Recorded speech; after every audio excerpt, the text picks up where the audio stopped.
பேர் தான் வந்து பாண்டியங்குழிங்க. இதுக்கு பேர் வந்து நாங்கள் காசிக்குழின்னு சொல்லுவோம். அதாவது இதில் முத்து போடக்கூடாது.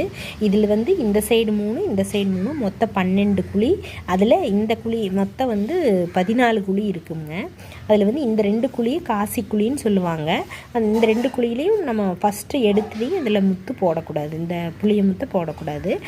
இது வந்து குழி வந்து சிறுசாக இருக்கிறனால நாங்கள் வந்து சின்ன முத்தாக எடுத்து வச்சுருக்குறோங்க. ஒவ்வொரு குழிக்கும் வந்து 12 முத்துங்க.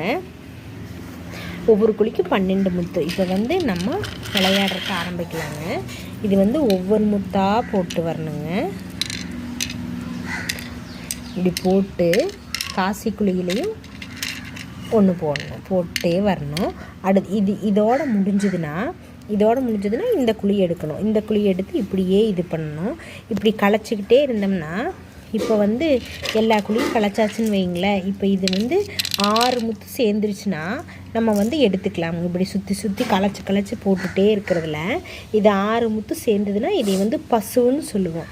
இப்போ இதை வந்து எடுத்து வச்சுக்கலாமுங்க. இப்படியே எடுத்து இப்போது இந்த குழி நிறைய முத்தால் நிறைஞ்சிருக்குதுன்னு வைங்களேன். இப்போ இந்த குழி காலியாக இருக்குது, இதில் ஒரு முத்து தான் இருக்குது. இப்படி இருக்குதுன்னு வச்சுக்கோங்களேன். இப்படி இருந்ததுன்னா நம்ம இந்த ஒரு முத்தை தூக்கி போட்டு தொடச்சி இந்த பாண்டி எடுத்துக்கலாமுங்க. இப்படி விளையாடிட்டே இருந்தோம்னா யார் கையில் முத்து அதிகமாக இருக்கோ அவங்க வந்து எல்லா குழியும் நிறைச்சிருவாங்க.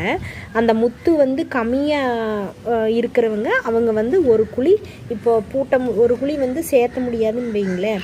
அதை வந்து நாங்கள் வந்து செரை போடுறதுன்னு சொல்லுவோம். இதில் வந்து நம்ம ஏதாவது குச்சி இதை வச்சு இந்த குழியை வந்து அடைச்சிருவோங்க.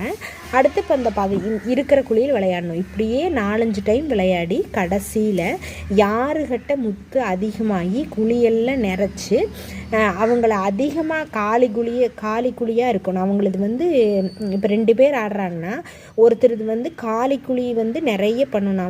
அவங்க தான் தோற்றவங்க.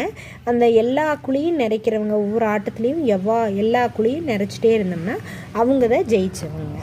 நீங்களும் பிடிச்சிருந்தா பாண்டியங்களையும் விளையாட பாருங்கள். இது வந்து மனசுக்கு வந்து நிறைவான விளையாட்டு. கணக்கு போட்டு விளையாண்டு கைகளுக்கு நல்ல பயிற்சிங்க. நீங்களும் விளையாடி பாருங்கள்.